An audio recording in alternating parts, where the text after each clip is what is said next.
नमस्कार, आप देख रहे हैं खबरें अभी तक और मैं हूं आपके साथ नदीम अहमद। देश भर में जहां किसान आंदोलन कर रहे हैं तो दूसरी तरफ किसानों के इस प्रदर्शन में राजनीतिक दलों की भागीदारी भी बढ़ चढ़कर हो रही है। एक दिन पहले कांग्रेस के अध्यक्ष राहुल गांधी और महासचिव प्रियंका गांधी वाड्रा ने दिल्ली के जंतर मंतर से बड़े दूर तक इन्होंने प्रदर्शन किया, जिसमें किसानों के समर्थन में नारे भी लगाए और ये जो है बेहद ही कांग्रेस कार्यकर्ताओं के लिए बेहद ही कड़ी परीक्षा थी, जिसमें उन्होंने बेहद ही खतरनाक तरीके से और जान को जोखिम में डालते हुए पुलिस के सामने भिड़ंत करते हुए प्रदर्शन में हिस्सा लिया। तो दूसरी ओर राजनीतिक पार्टियों के कन्वेंशन भी हो रहे हैं, जिसमें अलग अलग राजनीतिक दल के लोग एक साथ जुट करके इस पूरे मुद्दे पर अपनी एक सहमति बनाने पर जुटे हुए हैं। दिल्ली के एक कन्वेंशन में कई राजनीतिक दलों एक साथ आए और इसके बड़े नेता भी एक साथ आए, जहां पर राजनीतिक दल जो है इस पर विचार कर रहे हैं कि किसानों के समर्थन में जितने भी विपक्षी दल है सब एक साथ आना चाहिए। वो अलग बात है कि विपक्ष का कई बार जुटाव तो होता है, लेकिन तुरंत ही आपस में टूट पड़ जाती है। विपक्ष तो बिखर गया है, कई बार जुटने की कोशिश होती है लेकिन उतना सफल नहीं होता है। एक बार फिर से विपक्ष की राजनीतिक पार्टियां किसान के आंदोलन पर एक साथ आने की कोशिश कर रही हैं और इसमें यह चर्चा हो रहा है कि किसान आंदोलन पर कैसे सरकार से बातचीत की जाए और कैसे सरकार की मनमानी की प्रक्रिया को आगे बढ़ाई जाए। तो इस पूरे मसले पर आज जो है वो बात कर रही हैं विंदा करात। विंदा करात बेहद ही मशहूर सामाजिक कार्यकर्ता हैं, राजनीतिक दल से ताल्लुक रखते हैं। क्या कुछ कह रही हैं आप खुद सुनिए और उसके बाद से इन राजनीतिक पार्टियों के एक साथ आने की पहले भी कोशिश हो चुकी है, अब ये हो रही है, तो क्या ये कामयाब होगी? आप हमें कमेंट करके जरूर बताइए। पहले आप ये पूरा रिपोर्ट देखिए कि विंदा करात क्या कुछ कह रही हैं। ये बात फैल गई है कि ये सरकार एक प्रो कॉर्पोरेट सरकार है। ये सरकार जनता की नहीं, किसान मजदूरों की नहीं। ये सरकार केवल और केवल इस देश की बड़े पूंजीपतियों की पक्ष की सरकार है। और उस संघर्ष में चलते दो तीन और बातें बहुत स्पष्ट हुई है। पहले ये कि 3 कानून जो किसानों की एकजुट मांग है कि तीनों कानून को वापस लो, उसके पीछे सरकार की जनवादी अधिकारों पर हमला का भी एक तस्वीर स्पष्ट सामने आती है। अध्यादेश का मतलब क्या है? पहले ऑर्डिनेंस लेकर आए जून महीने में, कौन सा इमरजेंसी था? क्या जरूरत थी अध्यादेश की? अध्यादेश की जरूरत इसलिए थी क्योंकि जो ये कानूनों का प्रस्ताव पिछले 2 साल से सरकार ने पेश की थी मॉडल एक्ट के रूप में, बहुत कम प्रदेश सरकारों ने उसको अडॉप्ट किया। तो इसलिए सरकार ने सोचा कि जनवादी तरीके से तो ये होगा नहीं, और इसलिए जबरदस्त तरीके से उन्होंने अध्यादेश का रास्ता निकाल के उन्होंने पेश किया। सितंबर महीने में जो पार्लियामेंट का सेशन हुआ, अब आप देखिए जनवाद पर किस तरह हमला किया। उस समय हमारे देश में रोजाना लगभग 1 लाख कोविड के केसेस चल रहे थे। उस समय कोई दिक्कत नहीं थी। पार्लियामेंट का सेशन बुलाकर अपने बहुमत को इस्तेमाल करके लोकसभा में स्टैंडिंग कमेटी का जो एक प्रावधान होता है कि जो भी इस प्रकार के कानून है वो स्टैंडिंग कमेटी में जाएगा। अपने बहुमत का दुरुपयोग करके, इस्तेमाल करके किसानों की आवाज को एक बार भी, उनकी मांग को, उनकी राय को, उनकी मत को, अगर स्टैंडिंग कमेटी को रेफरेंस होता तो किसान आते, अपनी बात रखते, लेकिन वो नहीं किया। और राज्यसभा में जब तमाम ऑपोजिशन पार्टीज ने ये कहा कि एक सेलेक्ट कमेटी बनाकर करो, उसको भी समाप्त करके उन्होंने जबरदस्ती पारित किया। 8 एमपीज को निकाला, जिसमें 2 हमारे एमपी थे।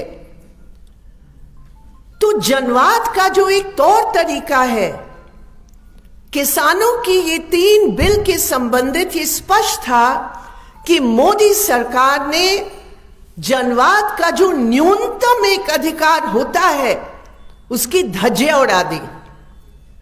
दूसरी बात, जब किसान दिल्ली तक पहुंचने का प्रयास किया उन्होंने सीमाओं पर रोक लिया। क्यों? ये कौन सा सीमा है कि आपने पूरे तौर पर पुलिस को इस्तेमाल करके, दमन करके उनको रोका राजधानी पर आने के लिए, और आज वो सारे बॉर्डर पर हैं। वो एक प्रतीक है इस बात की कि ये सरकार के लिए जनवाद केवल वो जनवाद है जो अडानी अंबानी का समर्थन करे, वही वो जनवाद है। और किस प्रकार किसानों को बदनाम किया। दूसरी ये संघर्ष दिखाती है कि हमारे मजदूर और किसान और तमाम जो बाकी समाज के हिस्से हैं वो किसानों की पक्ष में खड़े हैं।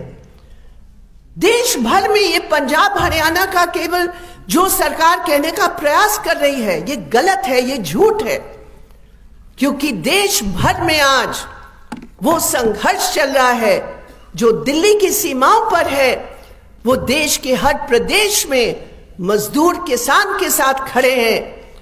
8 दिसंबर की जो ऐतिहासिक हड़ताल हुई इस देश में किसानों के समर्थन में, क्या ये सरकार के पास जानबूझकर उस बड़े संघर्ष और समर्थन का एक तरफ करने का जो प्रयास है वो भी स्पष्ट है कि एकजुटता की शक्ति और ताकत इस संघर्ष में दिखाई दिया। और तीसरी बात है हमारे देश की संस्थाओं की, किस तरह इस बीजेपी सरकार ने हर संस्था को हाईजैक किया। हम सब जानते हैं हमारे देश की सबसे उच्च न्यायालय सुप्रीम कोर्ट है। मुझे मालूम नहीं उसका जिक्र इस प्रस्ताव में है या नहीं। क्या था सुप्रीम कोर्ट का?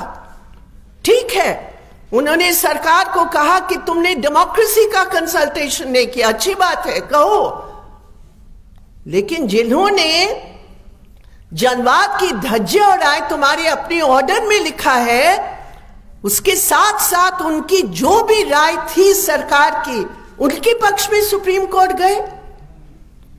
ये कौन सा तरीका है? आप सरकार को कह रहे हो कि आपने कंसल्ट नहीं किया और खुद ही बगैर कंसल्टेशन की आपने वो जजमेंट पास किया। और साथियों, इस सम्मेलन से हम कहते हैं स्पष्ट रूप में कि किसानों ने जो कहा कि सरकार की पिट्ठुओं की कमेटी के सामने वो नहीं जाएंगे, ये बिल्कुल सही फैसला है जो हम इसका समर्थन करते हैं। क्यों जाए उस कमेटी के सामने? कौन है वो लोग? वही लोग हैं जो इन नीतियों की पक्ष में पिछले दशक से रिफॉर्म के नाम पर उदारीकरण नीतियों को हमारे देश के ऊपर थोप कर हमारे देश की असमानताएं, पूंजीवादी असमानताएं को बढ़ाए हैं। और इसलिए जो किसानों ने कहा कि 26 जनवरी को किसानों का परेड होगा, उन्होंने कहा, उनकी आखिरी फैसला क्या होगा हम उसके इंतजार में हैं। लेकिन आज इस मंच से वाम दल और जितने भी और राजनीतिक दल है दिल्ली के अंदर, हम उन सब से अपील करते हैं कि 26 जनवरी डॉक्टर बाबा साहब आंबेडकर ने उनकी नेतृत्व में जो इस देश के सामने एक संविधान पेश किया था, आज उस संविधान की बुनियादी बातों की धज्जियां ये सरकार उड़ा रही है। किसान आ रहे दिल्ली में, किसान आकर अपनी ट्रैक्टर रैली करके हमारे देश की जो बुनियाद है उसको इस देश की जनता के पास वापस लेने के लिए, बचाने के लिए उनका संघर्ष है। और हम सब किसानों के साथ हैं। इस सरकार के विरोध में हर प्रकार की जो भी हमदर्दी, समर्थन और कदम हमें उठाने की जरूरत है। आपको वो फैसला आज करके आने वाले दिनों में दिल्ली की सड़कों पर उतर के उसकी संघर्ष का साथ देने की जरूरत है। मैं एक बार फिर आप सबको धन्यवाद देना चाहती हूँ। लाल सलाम साथियों, इस संविधान के ऊपर जो जबरदस्त हमला है उसको बचाने के लिए हम लोग को आगे आना पड़ेगा। इनकलाब जिंदाबाद, हमारी एकता जिंदाबाद। Subscribe to our YouTube channel and press the bell icon to get the latest updates.